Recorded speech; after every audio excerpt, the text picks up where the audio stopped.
Hey guys, it's me Molly, and today I'm doing a pretty spontaneous video. I got a large plaid on, hair fresh out of the shower, but I'm ready to talk. So here we go. I've come to realize that I think we kind of live in a world that really censors our love. We censor our words out of a fear of being potentially misunderstood or kind of misinterpreted. And I think as a result, we've actually distanced ourselves from those around us due to this fear. We get so heated about nothing. Sometimes I'll be watching a video and like a guy and a girl hug, and then in the comments it'll be like sexual tension 2K16. We make such a big deal out of the love we have for other people. The very thing that kept you alive as an infant, human touch, has now become like this thing that's like off limits for everyone. So often I feel like people don't say things, and not mean things. I'm talking about like nice, kind things. They don't say nice, kind, loving things because they don't want others to perceive it the wrong way. Like, I tell the people around me that I love them a lot because I do, and I'm not in love with them. I don't want a romantic relationship with them.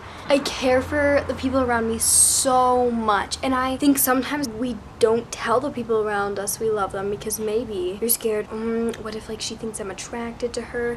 Being gay isn't an insult, so I don't really know why we're so concerned about that. As a result of this fear of kind of stepping over a boundary that isn't really there, we just don't tell the people around us what they mean to us. There are people in my life that I love so much, and I genuinely think they have beautiful souls. Their morals are incredible. They are kind, they're loving, they're selfless. They have attributes I want to learn to incorporate into my life. I don't think there's ever a need to go up to someone and say, this is really strange, or I don't mean this in a weird way, but like I really like your hair. Really trying to make a conscious effort to stop censoring what I'm saying before I'm saying it in that regard. In this fear of being taken the wrong way, and in this fear of being understood to be something you're not, we just stop telling the people around us how much they mean, and this is so detrimental because we always think they know. I could sit here right now and think of the people who make me the happiest, and I can assume that they know how happy they make me and how beautiful they are, but they don't often know, because when I go to compliment them, they're so taken aback. They're so surprised. Like when someone compliments you, how many times does someone simply sit there and say thank you?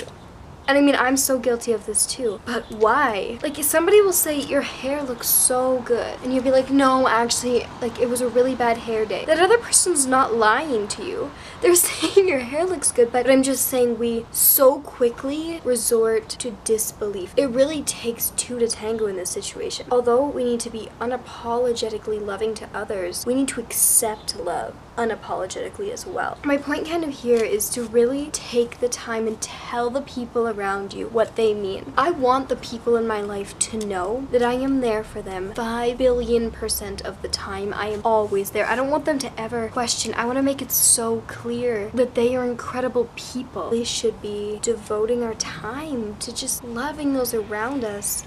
Sometimes this world can be a little bit cruel, and I don't think that love and positivity and taking the time to tell someone else how wonderful they are is ever gonna harm this earth. I think it brings out the best, and some of the most incredible people I know can't take a compliment about how incredible they are. That actually hurts my heart so much. We need to tell people more often. Every time you think something good, say it out loud. I can tell you how many times I'm standing with a friend and like a girl or a guy walks by and I'm like, oh my gosh, she's so pretty. But I say it once she's gone, she'll never know that I thought she was pretty, and not that that changes everything, but it wouldn't have hurt her to say, you are so stunning, or I absolutely love that coat on you, or whatever. Like, it doesn't even matter what it is. But if something positive comes into your head, or you're sitting there and you're reflecting on life and you're like, I really appreciate this person and their support, call them, FaceTime them, go see them, text them, send them a letter, make it an interpretive dance and like email it to them. Find some way to tell them. But then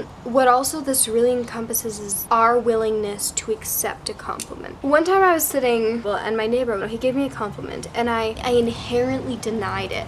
He looked at me and he was like, Molly, always handle a compliment with grace. For some reason, that had a profound impact on my thought process when it comes to accepting compliments and to giving compliments. You might not always straight up believe it. You might, I don't know, you might think something opposite of yourself. But instead of inherently fighting back and denying what they're saying, just say thank you. But we really need to pull up our socks on taking compliments and accepting love. We're worth knowing that they're not lying to us. I don't think somebody would take time out of their day to tell you they loved something about you if they weren't telling the truth. Compliments can be so much deeper than surface level, and that's more what I'm talking about, although surface level compliments are totally cool too. Just be thankful. We're so often reminded to be thankful for material goods and be thankful for our house, our education, our water, our food, and by no means am I belittling that. We're so lucky, and we are privileged beyond our understanding and beyond, sometimes I think honestly, our comprehension. Like,